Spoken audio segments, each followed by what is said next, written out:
ನಮಸ್ತೆ ವೀಕ್ಷಕರೇ, ಮುನಿಸು ತರವೇ ಮುಗುದೆ ಮುಂದುವರೆದ ಭಾಗ. ಮಗಳು ಹೇಳಿದ್ದೇ ತಡ. ಚಂಪಕಾಲನ ಕರೆ ಅಳಿಯ ಪ್ರೀತಮ್ಗೆ ಬರುತ್ತದೆ. ಏನಿದು, ಮದುವೆಯಾಗಿ 1 ತಿಂಗಳೂ ಆಗಿಲ್ಲ? ನನ್ನ ಮಗಳ ಕಣ್ಣಲ್ಲಿ ನೀರು. ಮೊದಲು ನಿನ್ನನ್ನು ಭೇಟಿ ಆದಾಗ ನಾನು ಏನೆಂದು ಹೇಳಿದ್ದೆ ನೆನಪಿದೆಯಾ? ನನಗಿರುವವಳು ಒಬ್ಬಳೇ ಮಗಳು, ಅವಳೇ ನನ್ನ ಜೀವ. ಅವಳ ಕಣ್ಣಲ್ಲಿ 1 ಹನಿ ಕಣ್ಣೀರು ನಾನು ನೋಡಲ್ಲ, ನೋಡೋಕೆ ನಾನು ಇಷ್ಟಪಡಲ್ಲ. ಪ್ರೀತಮ್, ನೀವು ಚೆನ್ನಾಗಿರಬೇಕೆಂದಾದರೆ ಆ ಮುದಿಗೂಬೆಯನ್ನು ಅನಾಥಾಶ್ರಮದಲ್ಲಿ ಬಿಡು. ತಿಂಗಳಿಗೆ ಇಂತಿಷ್ಟು ಕಟ್ಟಿದರಾಯಿತು, ಪೀಡೆ ತೊಲಗುತ್ತೆ. ನನ್ನ ಮಗಳಿಗೆ ಕೋಟ್ಯಾಧೀಶ್ವರರ ಸಂಬಂಧಗಳು ಸಾಲು ಸಾಲು ಬಂದಿತ್ತು, ಆದರೆ ಅವಳ ಹಠ ನೀನೇ ಬೇಕೆಂದು. ಇಷ್ಟರವರೆಗೆ ಅವಳ ಯಾವ ಆಸೆಯನ್ನು ನಾನು ಇಲ್ಲ ಅಂದಿಲ್ಲ. ಅವಳು ಓದಿದ್ದು ಬೆಳೆದಿದ್ದು ಎಲ್ಲ ಅಮೇರಿಕದಲ್ಲಿ. ಇನ್ನು ಮದುವೆಗೆ ಗಂಡುಗಳು ಬರುವಾಗ ಏನೋ ನಿಮ್ಮ ಮಧ್ಯೆ ನಡೆದಿದೆ, ಏನೋ ಆಫೀಸಿನಲ್ಲಿ ಮೊದಲ ಭೇಟಿ, ನಂತರ ನಿನ್ನ ಕೋಣೆಗೆ ಬರುವಾಗ ಯಾರೂ ಇರಲಿಲ್ಲ, ನೀನೊಬ್ಬನೇ ಇದ್ದೆಯಂತೆ. ನಡೆಯಬಾರದು ನಡೆದಿದೆ ಡ್ಯಾಡಿ, ಅವನನ್ನು ಮರೆಯಲು ಆಗೋದಿಲ್ಲ ಎಂದು ಆಕೆ ಹೇಳಿದ ಕಾರಣ ಅವಳ ಮಾತಿಗೆ ಬೆಲೆ ಕೊಟ್ಟು ನಿನ್ನನ್ನು ಅಳಿಯನಾಗಿ ಮಾಡಿಕೊಂಡಿದ್ದೇನೆ. ಏನಾದರೂ ನನ್ನ ಮಗಳಿಗೆ ತೊಂದರೆ ಆದರೆ ಹುಟ್ಟಲಿಲ್ಲ ಅನಿಸಿಬಿಡ್ತೀನಿ. ಯಾವುದೋ ಪೀಡೆಗಳ ಮಾತು ಕೇಳಲು ಮಗಳನ್ನು ಮದುವೆ ಮಾಡಿಕೊಟ್ಟಿಲ್ಲ, ನೆನಪಿಡು. ಈಗಲೂ ಮಗಳು ಹ್ಞೂ ಎಂದರೆ ಮದುವೆ ಮಾಡುವ ತಾಕತ್ತು ನನಗಿದೆ. ನನ್ನ ಹೆಂಡತಿ ಅಳುತ್ತಾಳೆ ಗೊತ್ತಾ, ಗಿಳಿ ಹಾಗೆ ಸಾಕಿ ಆ ಬಡವನ ಕೈಗೆ ಕೊಡೋದಾ ಅಂತ ಎಂದು ಹೇಳಿದಾಗ, ನೋನೋ ಅಂಕಲ್, ಅವರನ್ನು ನಾಳೆ ನಾನೇ ವೃದ್ಧಾಶ್ರಮಕ್ಕೆ ಬಿಟ್ಟು ಬರುತ್ತೇನೆ.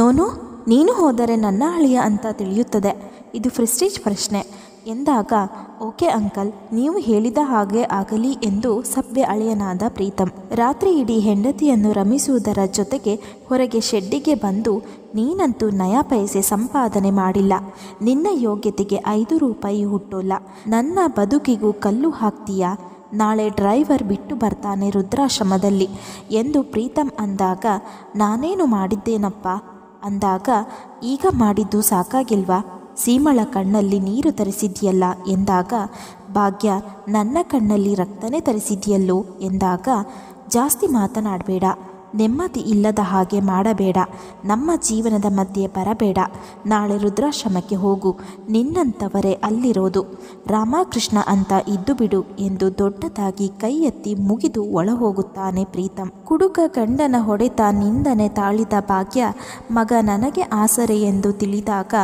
ಆತನೂ ಅಪ್ಪನಂತೆಯೇ ದುಷ್ಟ, ಅದೇ ರಕ್ತ. ಇರಲಿ, ನಾನು ತಾಯಿ, ಮಕ್ಕಳು ಕೆಟ್ಟವರಾದರೂ ತಾಯಿ ಕೆಟ್ಟವಳಾದ ಉದಾಹರಣೆ ಇಲ್ಲ.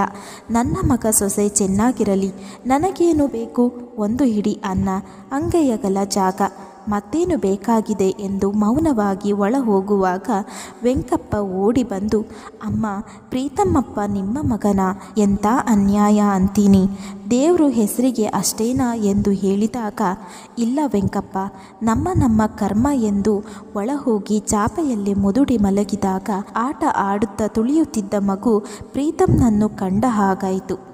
ಹೊಲದ ಬದಿ ಮಲಗಿಸಿ ಕೆಲಸ ಮಾಡುವಾಗ ಮಗು ಎದ್ದ ಕೂಡಲೇ ಓಡಿ ಬಂದು ಹಾಲು ಕೊಡುತ್ತಿದ್ದ ಭಾಗ್ಯ ಇಂದು ಅದೇ ಮಗನಿಂದ ದೂಡಲ್ಪಟ್ಟಿದಳು. ತಾಯಿ ಒಡಲಿನ ಕುಡಿಯಲ್ಲಿ ಜೀವನ, ಅವಳದ್ದೇ ಅನುರಾಗ ಕುಡಿಯುತ್ತಾ ಬೆಳೆದಾಗ ಎಂಥ ಅರ್ಥ ಗಂಭೀರ. ಆದರೆ ಅದೇ ಅಮೃತ ಈಗ ವಿಷವಾಗಿದೆ ಎಂದು ಮುದುಡಿ ಮಲಗಿದವಳಿಗೆ, ಅತ್ತೆ ಚಳಿಯಾಗುತ್ತಾ, ಕಂಬಳಿ ಹೊದಿಸ್ಲಾ ಎಂದು ಕೇಳಿದ ಹಾಗಾಯಿತು ಪ್ರೀತಿ ಮಗಳೇ ಎಂದವಳಿಗೆ ಅಳುವೇ ಬಂದು ಬಿಟ್ಟಿತು. ತಪ್ಪು ಮಾಡಿಬಿಟ್ಟೆ ಕಂದ, ಕಾಗೆ ಬಂಗಾರ ಅಪರಂಜಿನ ಅಳೆಯುವ ಸಾಮರ್ಥ್ಯ ನನಗೆ ಆ ಶಿವ ಕೊಟ್ಟಿಲ್ಲ. ಎಲ್ಲಿದ್ಯವ್ವ ಎಂದು ಕರೆದಾಗ ದೂರದಲ್ಲಿರುವ ಪ್ರೀತಿ ಮನಸ್ಸಿಗೆ ಅತ್ತೆ ನೆನಪು ಕಾಡುತ್ತಿತ್ತು. ಕರಳು ಸಂಬಂಧ, ತಮ್ಮನ ಮಗಳು, ನಾನು ಸ್ವಾರ್ಥಿಯಾಗಿಬಿಟ್ಟೆ, ಅಲ್ಪಳಾಗಿಬಿಟ್ಟೆ, ಬೆವರಿನ ಹಣ ಮಾತ್ರ ನಮ್ಮದು ಎಂಬುದನ್ನು ಅರಿಯದಾಗಿಬಿಟ್ಟೆ ಎಂದು ತಲೆ ಚಚ್ಚಿಕೊಂಡಳು. ಮಾದೇಶ, ಓ ಮಾದೇಶ, ನನ್ನ ಪ್ರೀತಿ ನನಗೆ ಸಿಗೋ ಹಾಗೆ ಮಾಡಪ್ಪ ದೇವರೇ ಎಂದು ಆ ತಾಯಿಯ ಕರಳು ರೋಧಿಸುತ್ತಿದ್ದರೆ ಹೆತ್ತ ಮಗ ಹೆಂಡತಿಯ ತೆಕ್ಕೆಯಲ್ಲಿ ಮೈ ಮರೆಯುತ್ತಿದ್ದನು. ಮರುದಿನ ಬೆಳಗ್ಗೆ ಡ್ರೈವರ್ ಬೆಂಗಳೂರು ನಗರದಲ್ಲಿರುವ ವೃದ್ಧಾಶ್ರಮಕ್ಕೆ ಭಾಗ್ಯಳನ್ನು ಬಿಟ್ಟು ಬಂದನು. ಮಗ ಸೊಸೆ ಹೊರಗೆ ಕಾಣಲೇ ಇಲ್ಲ. ವೆಂಕಪ್ಪನಿಗೆ ಮಾತ್ರ ಕರಳು ಚುರ್ ಎಂದಿತು. ತನ್ನ ಚೀಲದೊಂದಿಗೆ ಮಗನ ಫೋಟೋ ಎತ್ತಿಕೊಂಡು ಆ ತಾಯಿ ವೃದ್ಧಾಶ್ರಮಕ್ಕೆ ನಡೆದಳು. ಅಲ್ಲಿ ಆಕೆ ಅನಾಥೆ. ಚಂಪಕ್ಲಾಲ್ ಸೇಠ್ ಕಳುಹಿಸಿದ್ದಾರೆಂದು ಅವರೇ ತಿಂಗಳು ಹಣ ಕೊಡುವುದೆಂದು ಹೇಳಿ ಬಂದ ಡ್ರೈವರ್. ಚಂಪಕ್ಲಾಲ್ ಅಲ್ಲಿಯೂ ತಾನು ದಾನಿ, ಬಡವರ ಬಂಧು ಎಂದು ತೋರಿಸಿಕೊಂಡಿದ್ದ. ವೃದ್ಧಾಶ್ರಮದವರು ಓ ಚಂಪಕ್ಲಾಲ್ ಸೇಠ್ ಎಷ್ಟು ಒಳ್ಳೆಯವರು ಎಂಬ ಉದ್ಗಾರದೊಂದಿಗೆ ಹೊಗಳಿತು. ಒಳ ಬಂದ ಭಾಗ್ಯ ಮೌನವಾಗಿ ಎಲ್ಲರನ್ನೂ ನೋಡುತ್ತಾಳೆ. ನನ್ನಂತೆ ಅಸಹಾಯಕರೇ, ಎಲ್ಲ ನಿಸ್ತೇಜ ಕಣ್ಣುಗಳು, ನೋವಲ್ಲಿ ಬೆಂಡಾದ ಮುಖವಾಡದ ನಗು, ವೃದ್ಧಾಶ್ರಮ ಬರೆ ನೋಡಿಕೊಳ್ಳುವ ಒಂದು ಜಾಗ. ಕರು ಇದ್ದರೆ ತಾನೇ ಹಸು ಇರೋದು, ಇಲ್ಲದಿದ್ದರೆ ಆ ಮೂಕ ಪ್ರಾಣಿ ಅಂಬಾ ಎಂದು ಅರಚಿ ರಂಪಾಟ ಮಾಡಿ ಕರುವಿನ ಬಳಿ ಓಡುತ್ತೆ, ನೆಕ್ಕುತ್ತೆ, ಪ್ರೀತಿ ಮಾಡುತ್ತೆ, ಹಾಲು ಕೊಡುತ್ತೆ. ಮನುಷ್ಯ ಹಾಗಲ್ಲವಲ್ಲ, ಬುದ್ಧಿವಂತ. ಕಿರುಚುವಂತಿಲ್ಲ, ಅಳುವಂತಿಲ್ಲ. ಕಂಗಳಲ್ಲೇ ಕನಸು ಕಮರಿ ಹೋಗಿ ಅಲ್ಲಿ ತಬ್ಬಲಿತನ ಮನೆ ಮಾಡುತ್ತದೆ. ಎಲ್ಲ ಹೆಂಗಸರು ಬಾ ಅಮ್ಮ ಬಾ ಕೂತ್ಕೋ ಎಂದು ಭಾಗ್ಯಳ ಕೈ ಹಿಡಿದು ಕೂರಿಸಿಕೊಂಡರು. ಮಗ ಓಡಿಸಿಬಿಟ್ನಾ? ಸೊಸೆ ಓಡಿಸಿದ್ಲಾ? ಗಂಡ ಇಲ್ಲವಾ? ಹೀಗೆ ಪ್ರಶ್ನೆಯ ಮೇಲೆ ಪ್ರಶ್ನೆಗಳು. ಅಷ್ಟರಲ್ಲಿ ತಿಳುವಳಿಕೆ ಇರುವ ಒಬ್ಬಾಕೆ ಮತ್ತೆ ಖುಷಿಯಲ್ಲಿ ಬರ್ತಾರ ಈ ಜಾಗಕ್ಕೆ? ನೀವು ಖುಷಿಯಲ್ಲಿ ಬಂದ್ರಾ? ಹಿಂಸೆ ಮಾಡಬೇಡಿ ಎಂದಾಗ, ಅಲ್ಲ ಮೇಡಮ್, ನಮ್ಮ ಥರನೇ ನೊಂದ ಜೀವ ಅಂತ ಕೇಳಿದ್ವಿ ಅಷ್ಟೆ ಎಂದು ಹೇಳಿ ಸುಮ್ಮನಾದರು.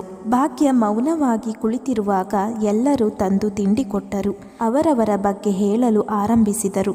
ಭಾಗ್ಯಳ ವೃದ್ಧಾಶ್ರಮ ಜೀವನ ಆರಂಭವಾಗಿತ್ತು. ಇತ್ತ ಪ್ರೀತಿಗೆ ಹೆದರಿಕೆ.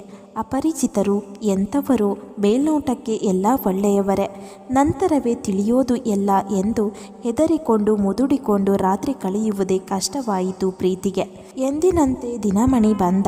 ಎಲ್ಲರೂ ಎದ್ದು ತಮ್ಮ ತಮ್ಮ ಕೆಲಸ ಕಾರ್ಯಗಳಿಗೆ ಹೋದರೆ ಲತಾ ಮತ್ತು ಪ್ರೀತಿ ಹೊಲಿಯಲು ಬಟ್ಟೆ ತರಲು ಗಾರ್ಮೆಂಟ್ಸಿಗೆ ಹೋದರು.